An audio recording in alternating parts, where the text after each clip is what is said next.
Happy Sunday. Happy Sunday, everyone. It's so refreshing to be on here on a Sunday. If you're like me, you probably have experienced or seen something that you constituted as the eighth wonder of the world. Now, maybe it doesn't fit into the original seven wonders of the world, but to you, you thought this should be, if not in the original seven wonders of the world for sure, the most latest list. That experience happened for me recently. So in this video, I'll talk about the who, the what, the when, the where, and stay till the end because I'll share stories, personal stories of their why. It was amazing. It's just absolutely amazing. Well, hello, my friends, and thank you for hopping on. If you're new, if you've been here, you know who I am. But if you're new, my name is Paulette Rolle-Alesnik, and on this channel, I talk about personal finances. That is how to make extra money, how to create and develop multiple streams of income, and how to increase your wealth. Thank you for hopping on. Do me a huge favor. I'm going to ask you to please invite a friend to listen along on this Sunday afternoon so you can listen together because I want to talk about what I recently saw as my eighth wonder of the world. It was just phenomenal. It's like I have to go back to see it. I have to go back to experience it. It's what I call my eighth wonder of the world. But thank you so much for joining me on this Sunday. So recently, recently, within weeks, um, I was in Hong Kong. So took a 2 weeks vacation to Hong Kong. Some of the time was traveling, right, back and forth. And I had the most amazing experience of watching Sunday ritual in central Hong Kong. Right? Now, what did I see? I have to share with you the who. Thousands and thousands of Filipino women gather on their day off in central Hong Kong. It is the most amazing sight, right? And I wish I had pictures or videos to show you, but out of respect, my host had asked me not to take pictures out of respect. I didn't take videos because this was their life. This was their livelihood and their life. And I'm watching this in real action just a couple weeks ago in Hong Kong. So, who are these people that I consider the eighth wonder of the world? Over 3,000 Filipino women would gather just above the so if you ever go to Hong Kong, you want to go to the business district, right? Because this is where all the business happened. We saw the stock exchange. I actually took pictures. I didn't go in.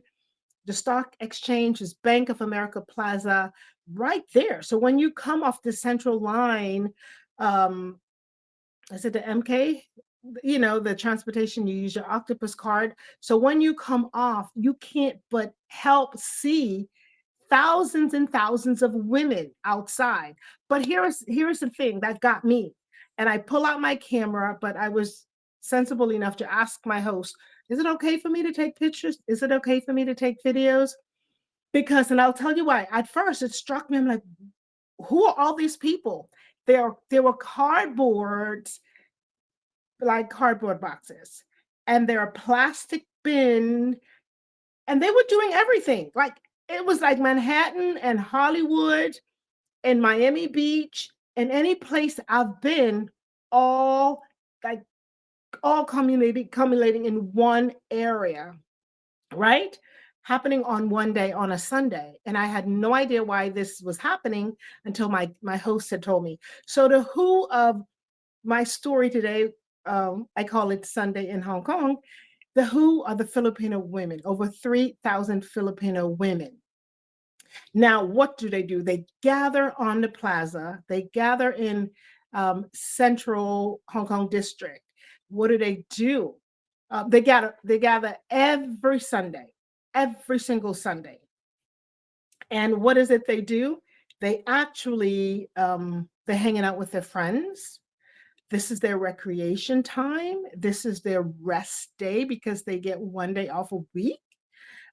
This is their time of fellowship and worship and everything in between. The recreation, like their recreation is insane.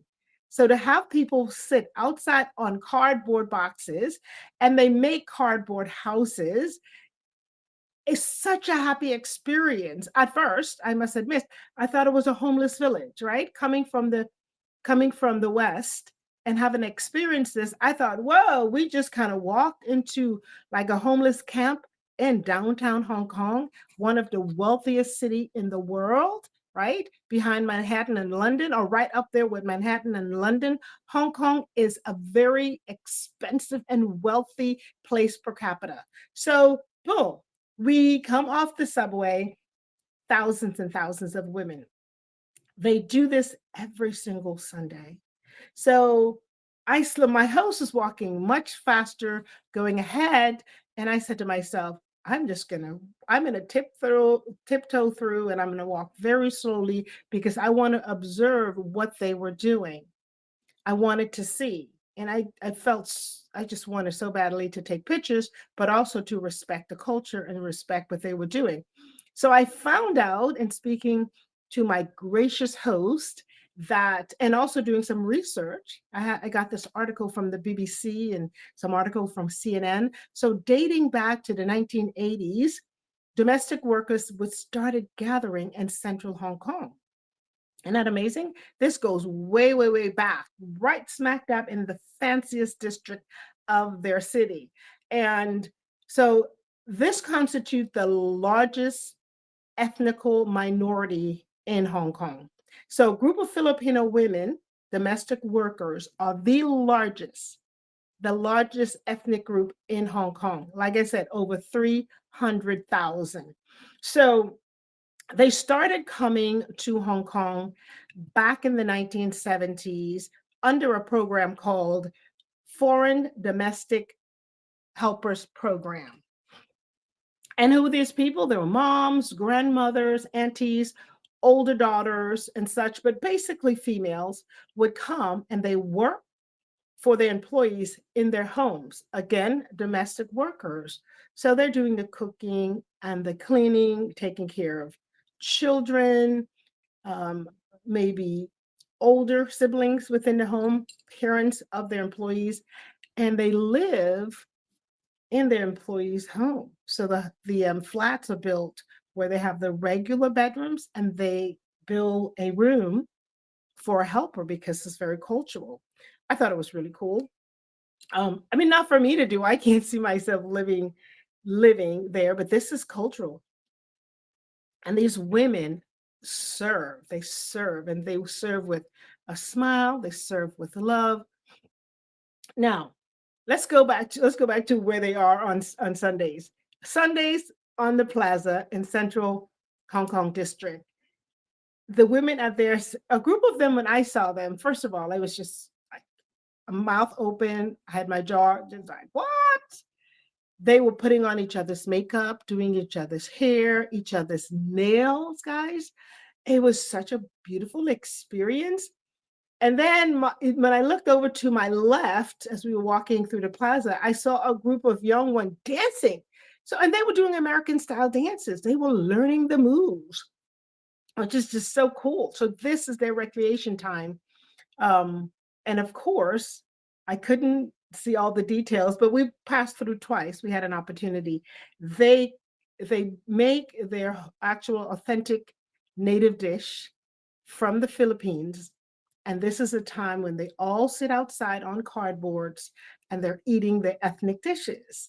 I'm like, wow, this is just so cool. Now, some might see it, and initially, this was my impression. Oh, these are poor people.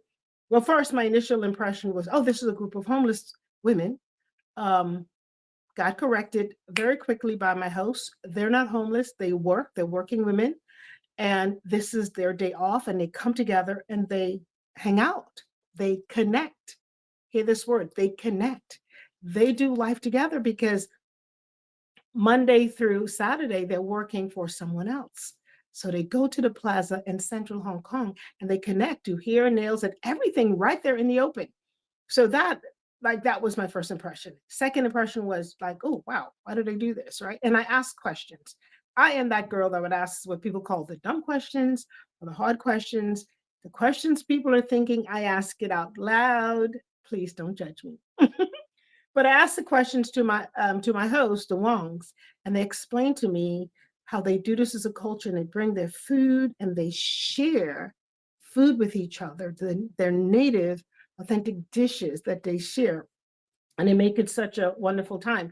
So I found out later on when I came back home, I knew I wanted to share about this. Like if I share nothing else, I wanted to share because, as you know, my business is for women, right? I teach women, like I am a force for financial empowerment. And that's part of my goal, to teach women the intricacies of how money works and to empower them to take bold actions, like actions, capital ACT, actions towards financial freedom. So you guys know that about my business. You know that about my ministry. This is what I do. So when I went there and saw thousands and thousands of women, like it's like I was going to a festival in America, all getting along, dancing and hanging out. I'm like, oh, okay, maybe they're poor. But that was not the case. This is just their culture. This was a ritual that they've been doing since the 1980s. I don't have a date, so I'm not going to quote a date. Anyway, so in Hong Kong, there's no law for how many hours someone can work per se, 6 days a week, whatever. But from the Foreign Domestic Helpers Program, I had to write it in my notes, so I said it correctly. They must get a full day off. So they had to get a full day off. They work 6 days a week, 6 days a week, and they'll get one day off, right? So they choose Sunday so they can hang out with their friends, which is amazing. So Sunday is when the party begins. They work hard, they work long hours. Then Sunday, they're on the plaza. Now, and for me, it was just a cultural shock, complete cultural shock to see all these women together, number one, hanging out, doing things and getting along. Number two, they weren't homeless. They're just hanging out in cardboard homes for that one day. Then they go back to their employees because they live with their employees. So it's maybe Freedom Day, Freedom Sunday. I like that. But the connection is insane. The connection is insane. I loved it. Why? Now, obviously, my host shared with me, and my male host was sharing with me, very intelligent man, was sharing with me why they did this, how long they were doing this.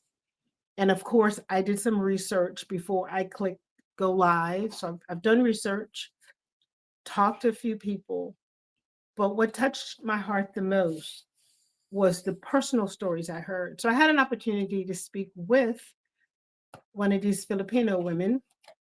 I will change her name because I don't have permission to share her story.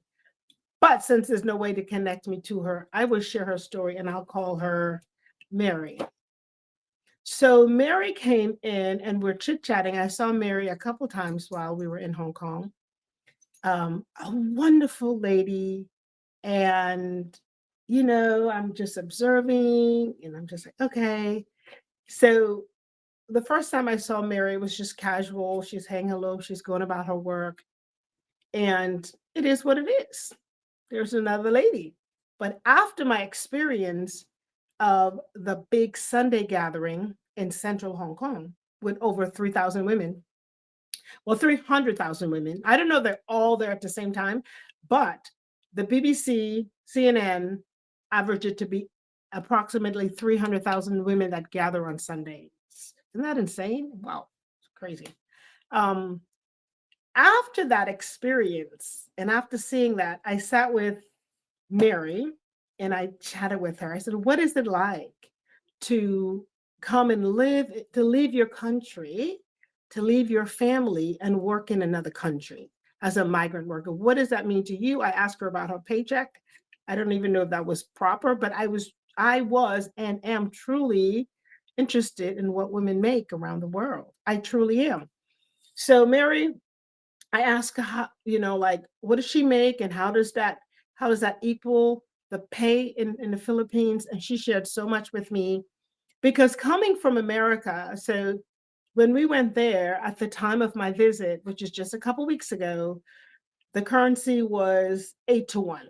So $1 American for me, I got 8 HK dollars, right? So we're like rolling in the dough here. I'm like, wow, this is cool. So for the Philippines, she told me how much more, and I forgot the exact figure, so I won't quote it, how much more the Hong Kong dollar is than what they would make if she stayed home. So she said she'd come from Hong Kong as a young teenager. Now, this woman is in her 50s. So she came from Hong Kong really young and she stayed there for years and years. And she actually works for a very prolific in an industry where this person travels the world. Her employer travels the world and she travels with them. Amazing story. And I never thought of it like that. She had the opportunity with her employer to travel the world. And I said to her, will you ever go back? She goes, well, I doubt it. But what I have done, and I asked her a lot of her business, she said, being here in Hong Kong, having a roof over my head, right? So their paycheck include their meals, it includes accommodation. Obviously, they use, I don't know how to use the vehicle, but they take care of, she took care of the children, she took care of the home and all that stuff. Just she doesn't have a lot of additional expenses.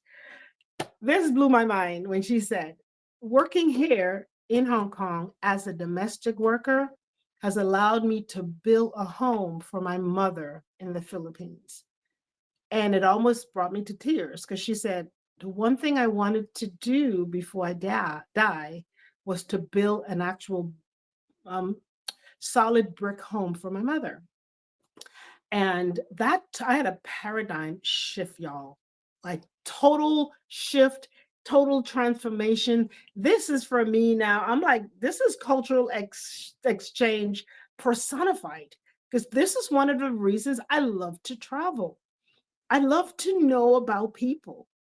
I love to know about why they do the things they do, things we don't understand, things that we just brush off, or we already put a label on it, right?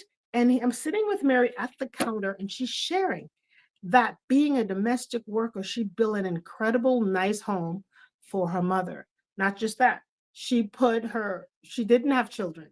She put her nieces through college. Isn't that amazing? And she traveled the world. So Mary's story, I wanted you to share, and this is the why. I talked about the who, which is 3,000, 300,000 plus Filipino women. I talked about the what. It's their Sunday gathering, their ritual on Central Hong Kong. And let me talk about when. Obviously, it's Sundays, every single Sunday, all day. The where, again, just downtown Central Hong Kong, but their why is what changed my heart, opened my mind to understand culture, because all of this is happening in Hong Kong, which is one of the most expensive. I want you to do a little research for me. When you're done with this podcast, Google the top 5 most expensive cities in the world. Hong Kong is going to be on that list. So you have Manhattan, you have London, you have Hong Kong, Singapore, all of which, all the cities that I've been to. So you have this very expensive city and these very low income or low paying workers are able to build homes in their countries and send nieces to college like for 4 years. Isn't that amazing? It's amazing. It added some perspective, some depth to me, for me, I should say, to the culture. And now, obviously, probably going to the Philippines will probably be my next international trip, not including the Bahamas, heading there soon. But now I'm totally stoked to go to the Philippines and see what Mary was talking about. And of course, I changed her name because I don't have permission to share her story. I did say to her, I want to talk about you on my podcast. That's all I said. She's like, oh, she's fine, but I'm not going to share her name. Either way, Mary is a fabulous Filipino woman living in Hong Kong. She does her job wonderful. She's traveled the world as much as I have, but on somebody else's dime. right? That's financial empowerment for me. Um, and I just had, and once I went downtown, well, actually central Hong Kong, once I went there, I just wanted to share the story. I wanted to share the story. Being a woman myself, being a force for global financial empowerment. Yes, I want to have an impact globally on women all across the world. And so, talking about that, I recently wrote a book, and it's called My Journey to Financial Freedom Through Multiple Streams of Income. And one book is in Hong Kong that I know of. I don't know who's ordering my book because on Amazon it doesn't show me who, but it does show me the area. So I know my books have been ordered. Hold on. So my books right now are America's my highest region in the UK, maybe my friend Stuart and his family or their church in Canada, as well as Asia, but it doesn't show me the locale. Anyway, as far as I know, there's one of my book in Hong Kong that I gave to my good host and friend. And I wondered after I had this experience, after I spoke with Mary, I said, I wonder if they can use the strategies in my book, right? I talk about how to make money, how to not just make it, but how to grow it. I wonder if culturally they're allowed to. My book is in English, but in 2024, you can translate. But that thought occurred to me. I wonder if they can use my principles, the strategies and principles that I've used to create financial freedom, and how can I help? Like that just went through my head. Maybe that's something I can do. I don't know. I would like to, if these things, if it applies to the culture. But I don't have the answer to that. I'm just happy that my book is in Hong Kong. Praise the Lord. Now, they might not be able to apply the strategies on, taking action towards financial freedom. They might not be able to apply the strategies for multiple streams of income that I talk about in my book, but you can. You can. So, in the description, I will be sure to drop a link. And if you want to do it now, you can go to Amazon and look for either my name, Paulette Rolle-Alesnik. It's on the screen. Books by Paulette Rolle-Alesnik, or you can just put in My Journey to Financial Freedom with MSOI. Yes, that was intentional. MSOI, multiple streams of income. So I did that on purpose. Anyways, happy Sunday. Once again, if you're just popping on, my name is Paulette Rolle-Alesnik, and this is the Roll With It podcast. This is how we roll. On this channel, we talk about personal finances. That is how to make extra money, how to create and develop multiple streams of income, and how to increase your wealth. So we do talk about growing money. I hope you stop by again. And if you like the content or check out the other videos. If you like what you hear, I didn't talk too much about money today. I talked about a culture and how it affected me. But if you like the content in this video, if you want to see more, or you watch maybe one or two videos and you like it, please subscribe. Please subscribe. Please share. Please like. I said that backwards. But please do help me get the word out, because I have guests on this show and we talk about how to make money. My guests, every guest on the show is talking about how to make money, or they're sharing their stories on how they made money. And we're hoping that you can just maybe grab one nugget from their story to help you. And our audience primarily are women, but this is money. So we're geared for women. Our target audience are women, but of course we have men watching as well. Thank you guys that hop on and watch. Men, if you're watching, share with the women in your lives. Women, if you're watching, share with other women. I appreciate you supporting me. I beg your support in purchasing my book. It's doing well, and it's because of people like you. Those of you who are watching probably already have the book, because you are my friends and you are my family. Thank you for your support. Until the next live, or until the next video, God bless you.